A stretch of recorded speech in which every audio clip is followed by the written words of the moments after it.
この星が生まれた時は古代種という生物がいた。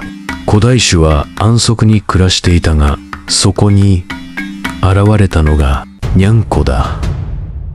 ニャンコは古代種を殲滅し、自分たちの居場所を作ろうとした。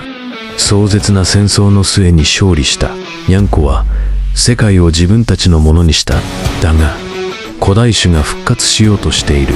昔殲滅された恨みを持って、古代種の復活の要因はニャンコの幸せだ。世の中のニャンコの幸せが上がれば古代種たちは復活する。キャスリーはソラクティスと契約をした。極猫と自分の選んだニャンコの安全と引き換えに他のニャンコを駆逐すると、神はどう考えている？老いぼれは戦う気だった。そのために極猫を作ったんだからな。だがその極猫も不完全だった。